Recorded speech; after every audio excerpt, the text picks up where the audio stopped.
Hello दोस्तों, आपके अपने डिज़ाइन स्टूडियो में आप सबका स्वागत है। और मैं हूं आपका दोस्त भूषण। और आज से हम शुरू करने वाले हैं स्टार्ट प्रो लेक्चर सीरीज़, जिसमें आज हम देखने वाले हैं टॉपिक 1।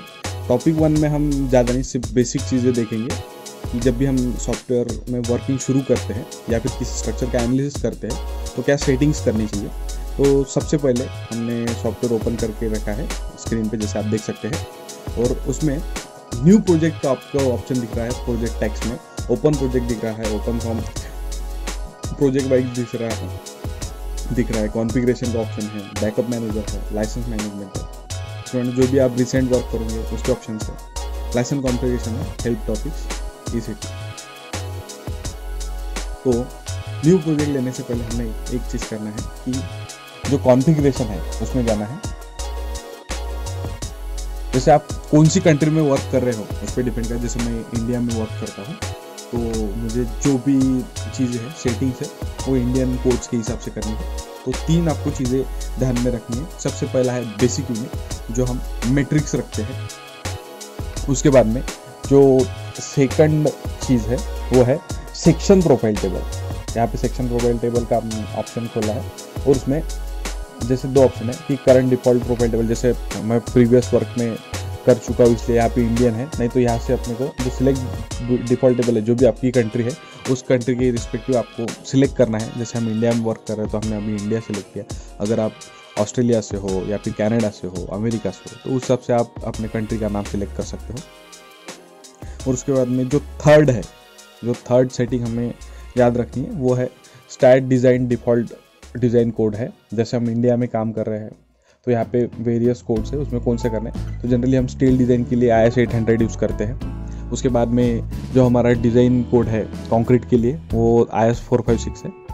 उसके बाद में जो बाकी 2 टेबल है वो वैसे ही रखने हैं। जो आखिरी का है शेयरवॉल डिज़ाइन, उसके लिए भी हम IS 456 यूज़ करते हैं। तो ये हो गई बेसिक सेटिंग। इसको एक्सेप्ट कीजिए और अप्लाई कर दीजिए।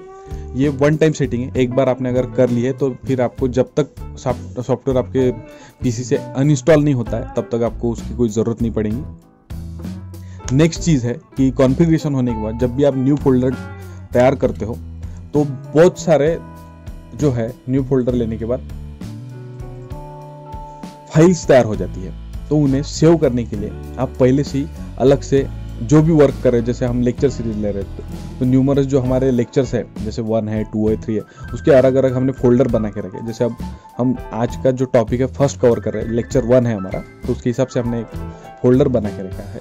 जैसे अब हम न्यू फोल्डर सिलेक्ट करेंगे, न्यू फोल्डर सिलेक्ट करने के बाद या फिर न्यू प्रोजेक्ट सिलेक्ट करने के बाद हमें कुछ ऑप्शंस आते हैं। जैसे न्यू मॉडल में आता है स्पेस, प्लेन, फ्लोर और ट्रस।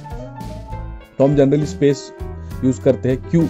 क्योंकि ड्राइंग में फ्लेक्सिबिलिटी रहना चाहिए, कभी भी चेंजेस करने पड़ सकते हैं, ये करने पड़ सकते हैं, उसके लिए स्पेस हमें चूज़ करना है। उसके बाद में यहाँ पे जैसे फाइल नेम है तो हम कुछ भी, जैसे हमारा टॉपिक फर्स्ट है तो हम टॉपिक फर्स्ट करके उसको नाम दे देंगे।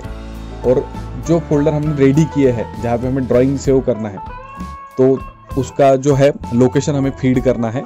तो जैसे डेस्कटॉप पे हमने फोल्डर बना के रखे हैं कि हमारा जो वर्क है सेव होने वाला है। जैसे आज का लेक्चर 1 है तो मैं लेक्चर 1 में अपना पूरा डाटा सेव करने वाला हूँ, तो उसका फोल्डर का लोकेशन आप सिलेक्ट कर लीजिए। उसके नीचे ही आप देखोगे कि लेंथ और यूनिट के दिए हुए, जैसे हम इंडिया में वर्क कर रहे हैं जनरली मीटर और किलो न्यूटन में वर्क चलता है, तो इस हिसाब से जो बेसिक सेटिंग है ये होती है। नेक्स्ट कर दीजिए। ऐड बीम करना है क्योंकि जनरली हम उसी फ्रेमवर्क में वर्क करते हैं। और फिनिश। इस हिसाब से अब हमारा बेसिक जो सेटिंग है, जो 1 टाइम से कॉन्फ़िगरेशन रहता है, उसके बाद फिर आपको जब तक अपना सॉफ्टवेयर सिस्टम में अनइंस्टॉल नहीं होता है तब तक कोई सेटिंग करने की ज़रूरत नहीं है। तो इस हिसाब से आपका जो यूज़र इंटरफेस है वो ओपन हो जाता है।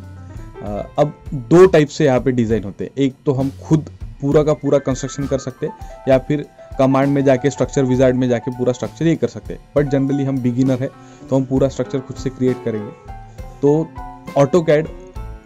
ऑटोकैड से हम जब ड्राइंग यहाँ पे स्टार्ट प्रो में शिफ्ट करते हैं तो यहाँ पे एक्सिस जो है वो चेंज हो जाते हैं। तो उस हिसाब से जैसे हमें इंटरफेस ओपन हो जाता है, जैसे हमारा यूज़र इंटरफेस ओपन हो जाता है तो हमें राइट साइड में आना है जहाँ पे हमें स्नैप नोड और बीम का ऑप्शन दिख रहा है, उसमें आना है क्रिएट में आने के बाद हमें जो भी नेम देना है। जैसे हमारा टॉपिक फर्स्ट शुरू है, टॉपिक फर्स्ट करके हमने नेम दे दिया है।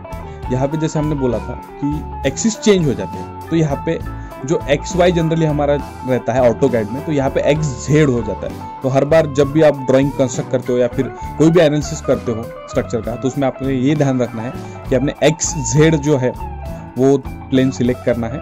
यहाँ पे जैसे हम ग्रिड है तो ग्रिड की डिस्टेंस चेंज कर सकते हैं, कम ज़्यादा कर सकते हैं। जैसे मैं यहाँ पे अब 2 मीटर बाय 2 मीटर लेता हूँ और 10 ग्रिड रहेंगे, ओके कर देते हैं। यहाँ पे आप सिलेक्ट कर लीजिए तो आपको ग्रिड आ जाता है। तो ये ग्रिड में क्या है, तो लेफ्ट हैंड साइड में हम कॉर्नर में देखेंगे सेकंड टूल बार में, तो ये जो व्यू है ये फ्रंट व्यू है, ये बैक है, फिर उसके बाद में अलग अलग व्यू है, टॉप व्यू है और ये 3D व्यू है। इस हिसाब से पूरे आपको सेटिंग करने हैं।